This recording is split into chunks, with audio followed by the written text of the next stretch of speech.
Hello everybody, how are you guys this beautiful Tuesday? Welcome to Technique Tuesday, where Josie and I hop on and just show some fun stuff, and you guys get to learn some new things, some new IOD things. Yes. Today we have a new product to show you that is shipping to stockists as we speak, and some of them probably already have them, so make sure you ask your local stockist what they have and which ones. You're gonna want them all because look how amazing they look together. Yes, these are our IOD Wooden Gallery Blanks, and we have them in 6 sizes for creating your own fabulous gallery walls and artwork. So what's special about them? Yes, the dealio. So these are a nice pine wood, all nice and smooth and ready to go, and we've really high quality. And so we've structured them and sized them, all the parts of how they are, to be reversible so that we can use them as both this way as a wooden gallery blank, just like you would normally, and this way as a shadow box. So one thing I really love about them that I noticed was how tight the joints are. These are really high quality. I know that you guys may have seen them in craft stores and stuff like that, but if you look at the quality of these, you're gonna love them. Paid attention to the tight You're quality. gonna love them. You are. I want you guys, as we're going over this project, I want you to be thinking how you use the principles and the techniques and the products we're talking about. So this project, we are going to use this as a shadow box and create a relic looking display, and it's going to be so pretty. So the first thing we're going to do, so that we can be mindful of efficiency and dry time, is I'm going to create the piece that's going to go in the middle before I do the painting, and then that's going to go dry while we do the painting techniques. So I was looking at which one to do and thinking, I love that in this one. However, I want to have a little more space around it and create a more relic-y kind of look. So I'm going to use this one. And these are both from the Crockery set. So you can see you could use all kinds of different ones in there. Easy peasy. But these are the ones I'm going to choose for that. This one. And first I'm going to create my bump out. What I decided on was 2 pieces of corrugated cardboard, and you could use gator board or what have you, and I'm going to glue these together and set it aside to dry. And you could do different depths, but I looked and I'm like, I like it being kind of, so this is like half the width, half the thickness of the frame is perfect. And I'm also going to be mindful of how big my relic is going to be, okay? So I want my relic to be is going to be just bigger than that, so that I'm sure this is covered by the relic. But it's big enough to support it. Exactly. If you have it over too much, then there'll be areas that are not supported. And that's not that big of a deal depending on the thickness of your relic and the sturdiness. And so for this, I want it to be mostly supported. So let's go ahead and get that bad boy glued, set aside, and move to the next step. We're going to use a little bit of one of our faves, which is the Tight Bond Quick and Thick. Lots of different PVA white glues work. This one's a multi-surface glue, and it's thick, so we basically, it's the only glue we use. However, there's lots of great glues that also work. We really like it because when you're gluing onto a vertical surface, it doesn't slip. Exactly. And we're just gonna put that together and set it aside, and I'm gonna put something heavy on it. Since these are rigid, you're gonna get better contact by just putting a book on top of it. So let's set that aside with a little book on it. And the next thing we're gonna do is we are going to create our relic. And I have taken I wanted about the same thickness, and I'm not sure how many millimeters that is. I don't have my handy dandy caliper, but this is a stir stick, and I thought that's really a good thickness. You don't have to use one of these because you can have a thickness that isn't precise, and that's no big deal, especially for this, but it's just kind of a handy way to do it. And then I don't have my silicone little cake supply places have these really nice nylon. They're nylon rolling pins for like cookie makers and stuff, and I have one of those at home, but we don't have it here. So this is going to be my little structure, and what this does is it gives me uniform thickness. Not the only way to do it, not absolutely necessary. It's just kind of an easy button tool, in my opinion. You always want to get that covered and back into plastic wrap. Okay, we're going to take this, and I'm going to say we want to get it right out there and start just by mashing it in, and then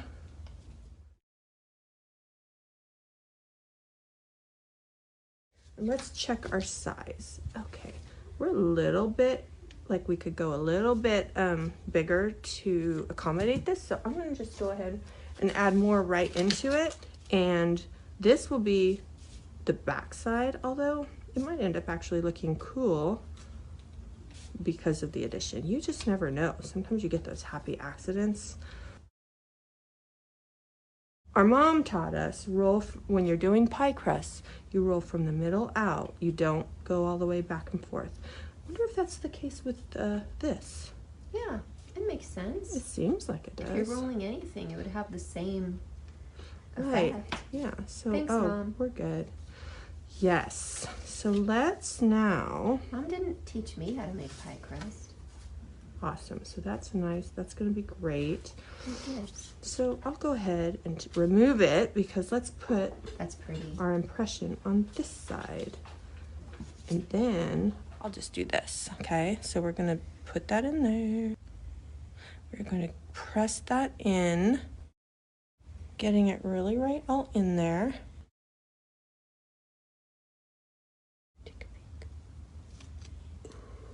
So pretty, yeah. Isn't that pretty? So now here's pretty. a little, it's not necessary, but I like to do it. See how there's pillowing and kind of, it's quilty. It's like quilt, you get a quilting effect.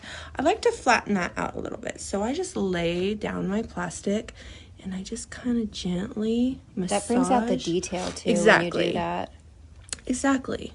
You get, I don't know if you guys can see that, but Yeah, I think you'll we be can able to. Yeah, so you're not pressing so hard that you lose your dimension, but you're just flattening those little pillows. So instead of shaped like a round, they're like a little plateau. See? That is one of the simplest, but in our opinion, very effective techniques. So now we have this beautiful relic-y thing. Very nice. Very nice. Okay, so we're gonna have it fitting like, oh yeah, no problem. So we can just kind of go in. There's different ways that we could do it. We can just like go in and just do that. But I don't want to warp, warp the design by pulling and tugging. So I'm just gonna kind of use this silicone tool to remove and kind of leave a chiseled, irregular edge on it. And there's, of course, different ways you could do it. You could also have torn your piece before you, let me do this real quick, before you stamp it, so that you could tear it however you wanted without distorting your impression. And because this is a relic, we don't want it to be we don't want it perfect, right?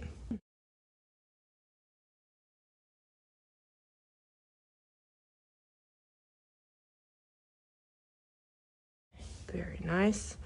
Just getting that off of there. Use your finger to soften any like chisel marks that you don't want, but they're actually kind of nice. So it's definitely, let's see, we're getting pretty close, but I think I want even a little less. And even if we, because like we said, it's a relic, right?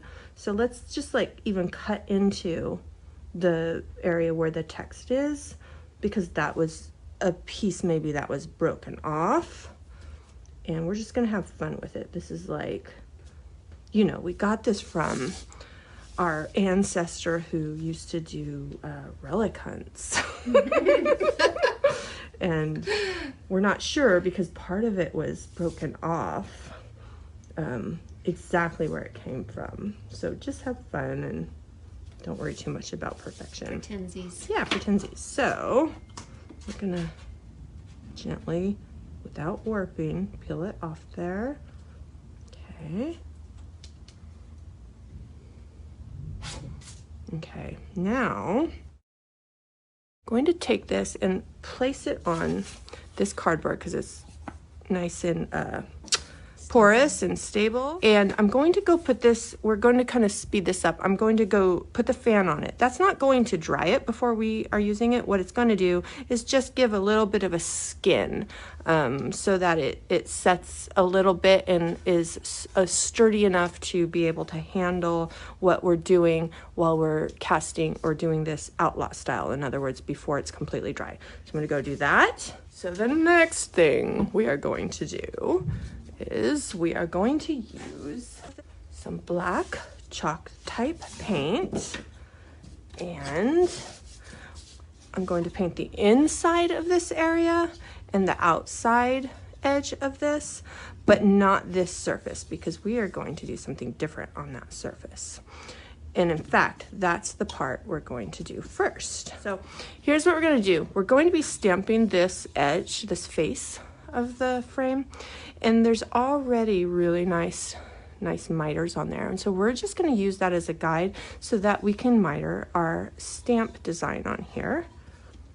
And we're just going to take a little piece and going to follow the miter that's there, and we're going to prepare both of these so that we can stamp these two, and then after it's dry we can do the same on these two. Now let's talk about the design we're using for this. We are using something from the Bohemia Stamps, and first thought that came to me was, let's use this strip. It's like perfectly sized for this space, right? Almost. I mean, it's just a wee bit bigger. And you could do that, and that would look awesome. However, don't limit yourself to the ones that are this size because, for example, look at this. And I decided, let's use this one because this is fun and it shows you, or for example, this one. It doesn't have to be sized for that. So let's use this. And we're going to take just a little bit of our paint, and we are going to put it, oopsie doopsie, on here, just a smidgen. Doesn't take too much. We're going to get a nice even load on this.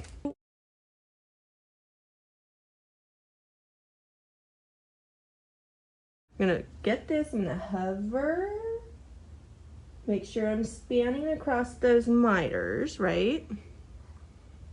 And then without shifting, I'm going to gently boom, boom, boom it without shifting, okay? There we go. Isn't that pretty? Okay, now let's do this side, and I'm gonna do it the same. Rather than do it like this, we're gonna mirror it that way. You want it to be going the same direction facing wise so that your miters are going to match up.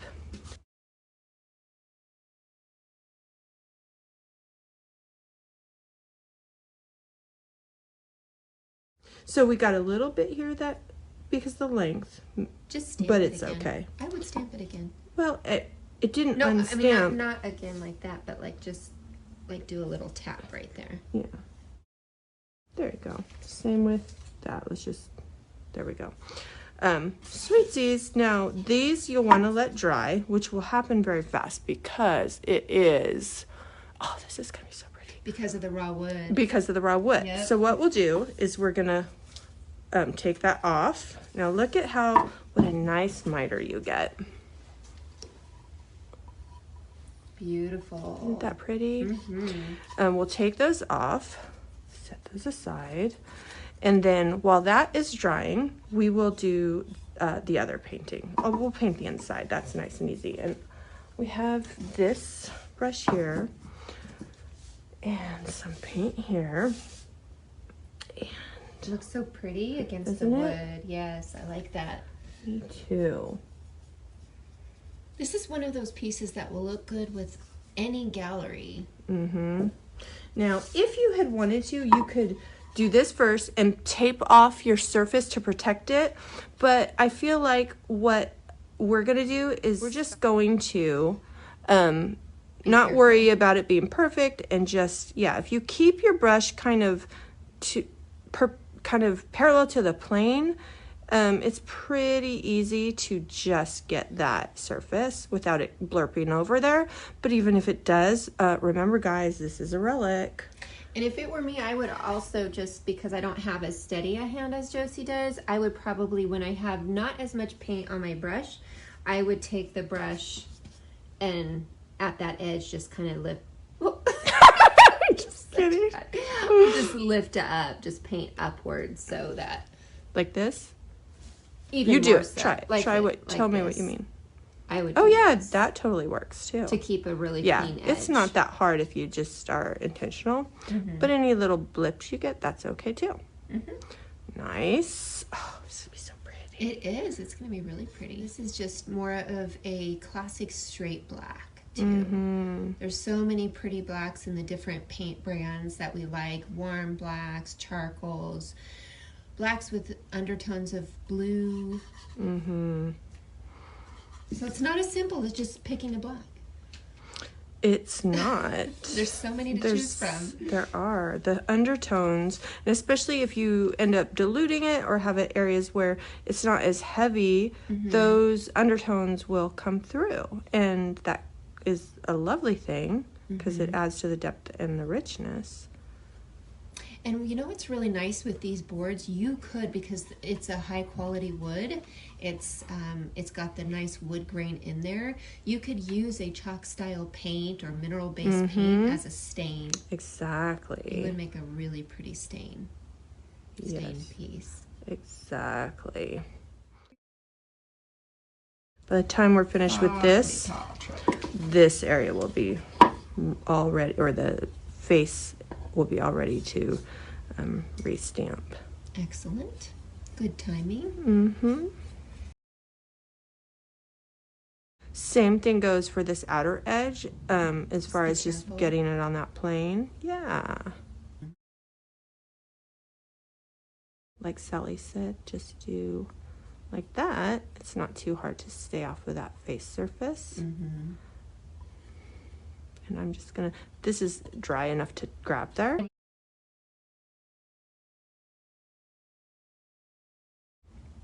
Somebody asked, what stamp did you use to stamp it into the clay? It was a piece of one of the crockery labels from the crockery set. And that's one thing we encourage you guys to do, is think outside the box when you're looking at the stamp designs.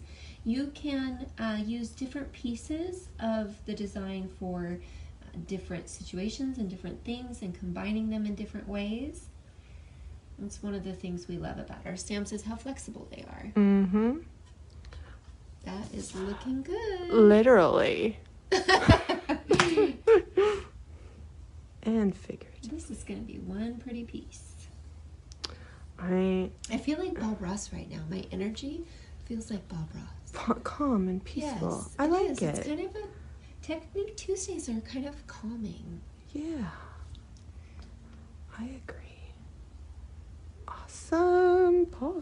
And I didn't even make a huge mess on the back. No. If you are a personality that likes to just really have those edges what do they call, nip and tuck, feel free to go ahead and tape that off. You could actually do something different on the back, and then well, you'd have to choose where you're going to put the hanger, but unless you set it up on a shelf, then you could have it be reversible. Because these are thick enough to where totally you can set them on a shelf. That is a fun. I like this square one. I love squares. I know. Reminds me of Instagram.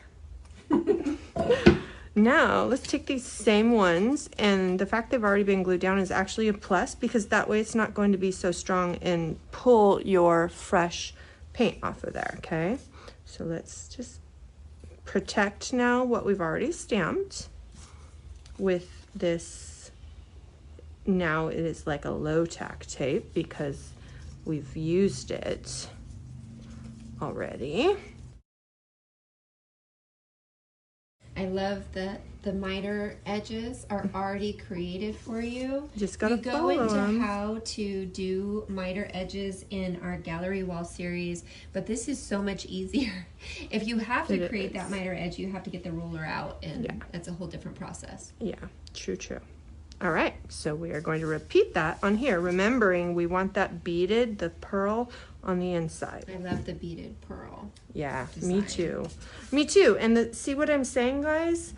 That would not hit, it wasn't sized for this, but it absolutely works. So it gives you more variety.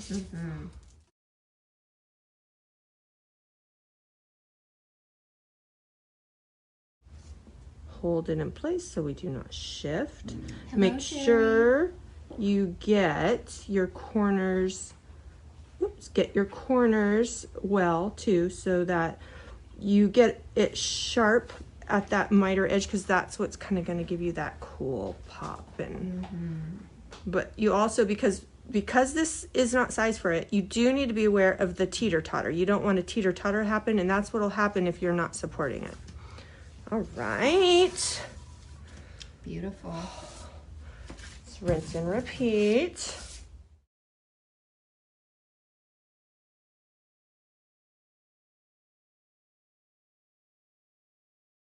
All right. Now it's so fun. We can go ahead and pull this off.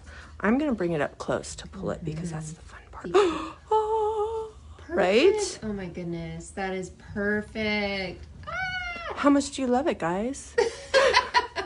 Tell us how much. Oh, wow. You could do so many things in that. I mean, you could take it from here. You could stamp something right in there. Oh, that is... Isn't it? Beautiful. So I'm going to go grab the relic. It's so simple to do. Right? I love it. Okay, so let's set that there. And that's not even dry inside there, but that's okay. And let's take a look. Pretty. Yeah, isn't that? And see how, let's try to get, suggestion? Of course. I would paint the sides of the cardboard black so it blends into the background. That is a great idea. That is a great idea.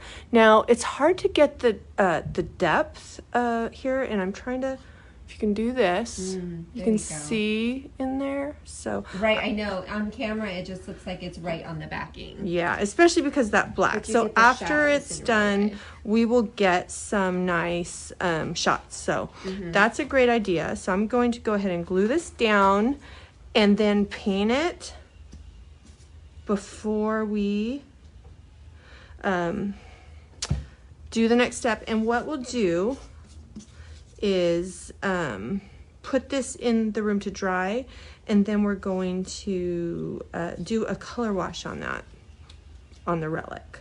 Cool. Does that look about right? Doesn't got to be perfect, but really press, that's good. Press it in there. I love it. And then let's go ahead and get, especially like you said, the sides. The sides, yeah, that are going to show. Yes, that'll make it totally invisible.